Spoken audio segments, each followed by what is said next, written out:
नमस्कार दोस्तों, कैसे हैं आप सब।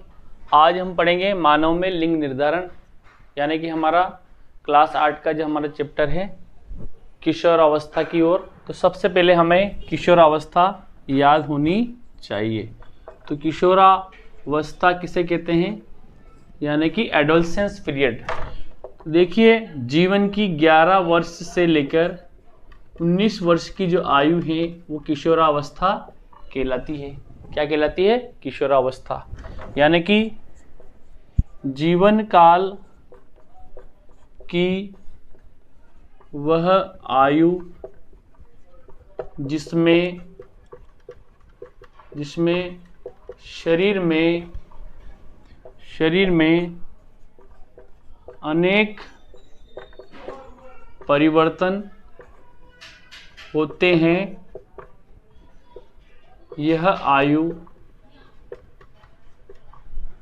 किशोरावस्था कहलाती है।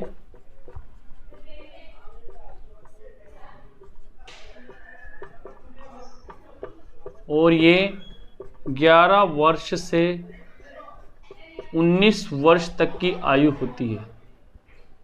यानी कि 11 वर्ष से स्टैनले हॉल ने किशोरावस्था को दबाव, तनाव और तूफान की अवस्था कहा था।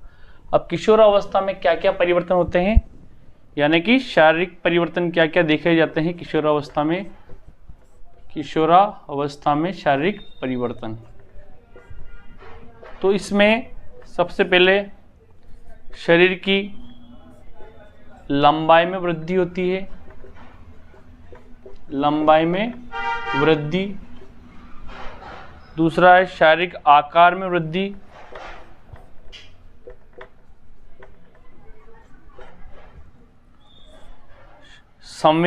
श्वेत ग्रंथियां सक्रिय हो जाती है, यानी कि जो पिंपल्स निकल जाते हैं। इसके अलावा और भी बहुत सारे, जैसे स्वर में परिवर्तन,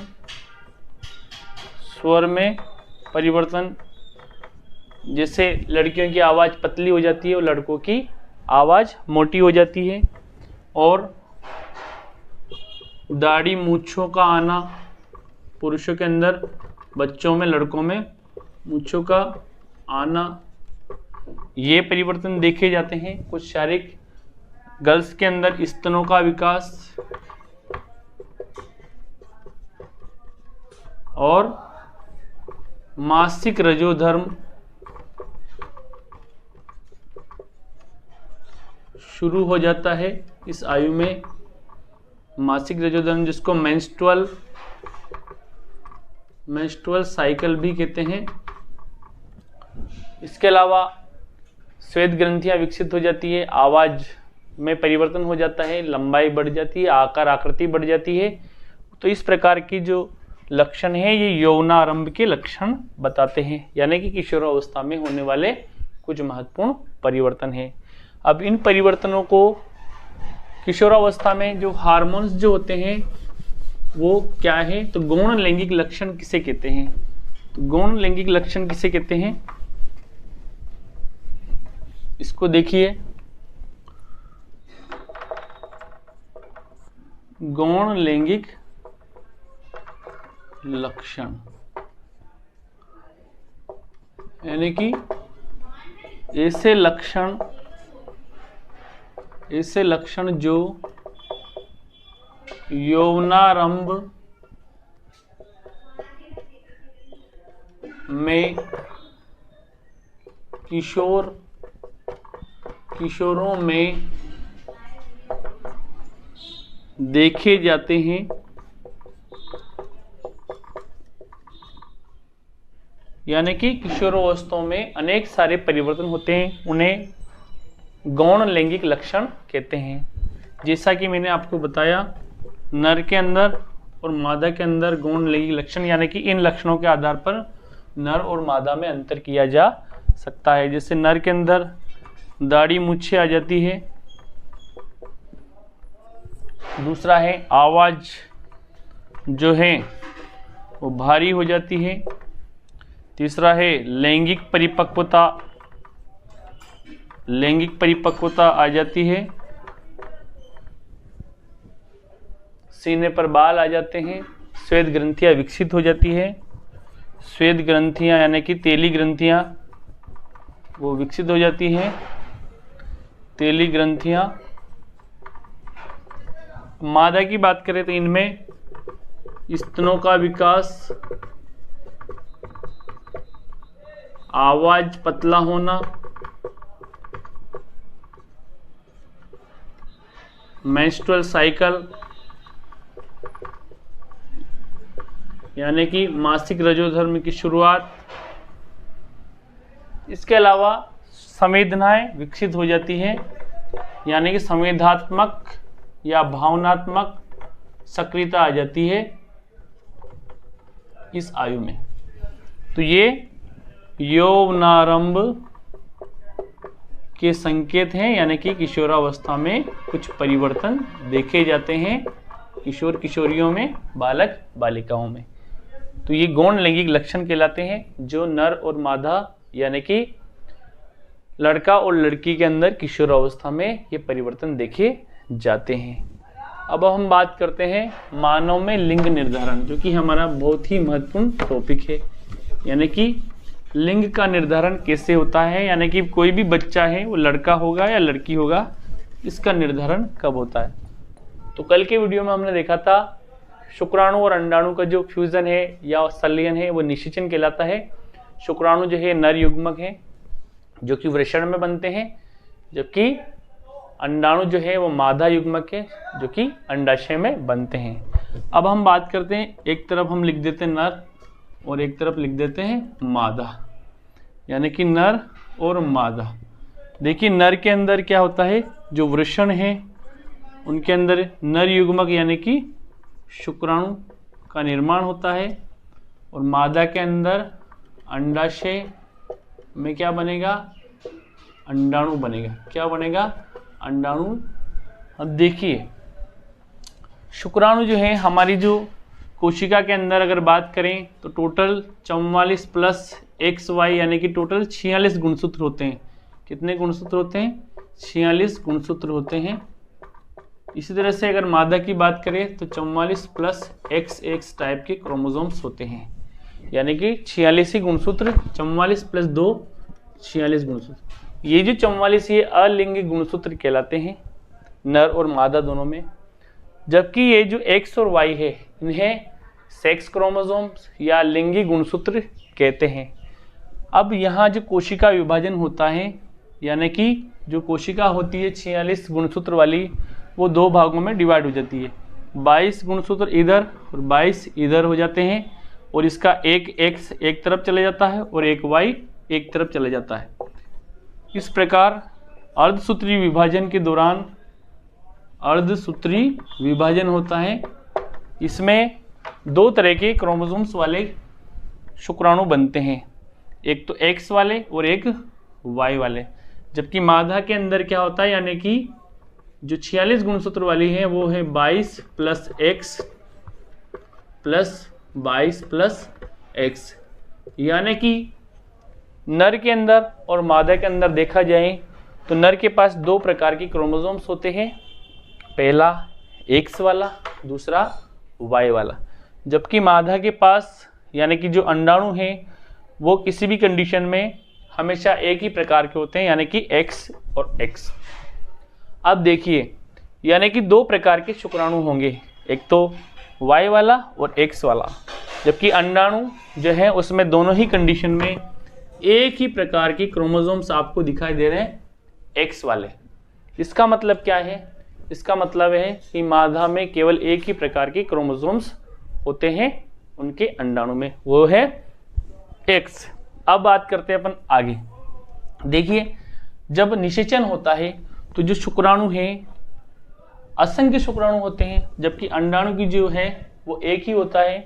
तो जो असंख्य शुक्राणु में जो शुक्राणु चाहे X वाला हो या Y वाला हो, जो शुक्राणु अगर मान ले जाए अंडाणु को फर्टिलाइज करता है, फर्टाइल करता है या निषेचन प्रक्रिया में भाग लेता है, उसके ऊपर लिंग का निर्धारण होता है। अगर मान लिया जाए X वाला अगर फर्टाइल कर रहा है मान लिया जाए, तो देखिए 22 प्लस 22 यानी कि 44, और x और x क्या हो जाएगा, x x। देखिए 44 प्लस XX यानी कि कौन सी वाली कंडीशन हो गई, मादा वाली। कौन सी कंडीशन वाली होगी, मादा, यानी कि होने वाले जो शिशु वो क्या होगी, लड़की होगी। क्या होगी, लड़की। इस प्रकार यदि Y वाला क्रोमोसोम्स भाग ले रहा है, कौन सा वाला ले रहा है, Y, तो देखिए इधर तो किसी भी कंडीशन में क्या होगा, X ही आएगा। तो इधर से या इससे X ही कंडीशन बनेगी। देखिए जब Y वाला क्रोमोसोम्स भाग लेता है तो 22 इसके और 22 इधर से आते हैं, तो 22 कितने हो जाते हैं, 44 प्लस इसका Y और इसका X, तो क्या बन जाता है, X और Y। अब देखिए इसमें कौन सी कंडीशन बन रही है, 44 प्लस XY, यानी कि कौन सी कंडीशन बन रही है, नर की, यानी कि ये जो शिशु क्या होगा, ये होगा लड़का। तो दोस्तों लिंग का निर्धारण यानी कि बच्चा होगा या बच्ची होगी, इसका निर्धारण निषेचन के समय ही हो जाता है। यानी कि निषेचन में X वाला शुक्राणु भाग लेता है तो क्या हो जाएगा, लड़की, यानी कि आने वाला जो शिशु क्या होगा, गर्ल्स होगा, यानी कि बेबी चाइल्ड होगा, गर्ल्स चाइल्ड होगा। लेकिन यदि पुरुष का Y गुणसूत्र वाला शुक्राणु अगर भाग लेता है, कौन सा वाला, Y वाला अगर भाग लेता है तो क्या होगा, क्योंकि X और Y जब दोनों मिलेंगे तो XY कंडीशन होगी। तो इस प्रकार लिंग निर्धारण की कंडीशन में आपने देखा कि दो कंडीशन बनती है, यानी कि 50-50% चांस दोनों के होते हैं, यानी कि 50% 50% कंडीशन गर्ल्स चाइल्ड पैदा होने की संभावना बनती है और 50% मादा यानी कि लड़का या लड़की 50% लड़का होने की संभावना बनती है। अब हमने इस डायग्राम्स के अंदर क्या देखा, हमने देखा कि मादा के पास तो केवल एक ही प्रकार की क्रोमोसोम्स हैं, वो कौन से हैं, X, जबकि पुरुष के पास कौन से हैं, Y भी हैं और X भी हैं। इसका मतलब क्या है, इसका मतलब जो लिंग का निर्धारण है वो किसके ऊपर निर्भर कर रहा है, पिता के गुणसूत्र पर निर्भर कर रहा है। यदि पिता का अगर Y क्रोमोसोम्स भाग ले रहा है निषेचन की प्रक्रिया में तो क्या होगा, लड़का। अगर पिता का X ले रहा है तो क्या होगा, लड़की होगी, क्योंकि माता के पास किसी भी कंडीशन में कौन सा गुणसूत्र है, केवल X गुणसूत्र वाला ही अंडाणु है। कौन सा है, X वाला ही है, दोनों ही कंडीशन में। तो कहने का मतलब किसी भी शिशु का लिंग का निर्धारण किस पर निर्भर करता है, पिता के गुणसूत्र पर निर्भर करता है। कि पिता का X वाला भाग लेता है तो गर्ल्स, Y वाला भाग ले रहा तो बॉय पैदा होगा। तो इस प्रकार हम कह सकते हैं कि लिंग का निर्धारण किस पर निर्भर करता है, पिता के गुणसूत्र पर निर्भर करता है। तो इसको आप टेबल को उतार लीजिए।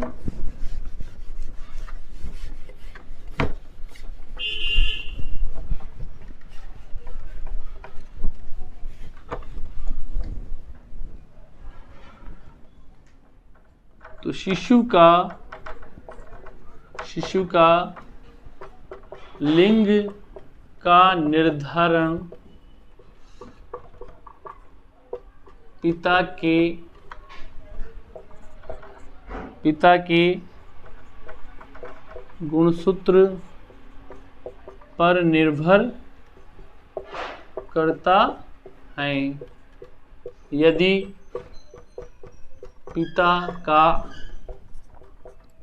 Y गुणसूत्र वाला शुक्राणु निषेचन में भाग लेता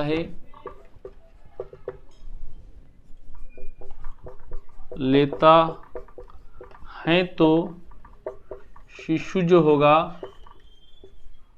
वह लड़का होगा। क्या होगा, लड़का। और यदि पिता का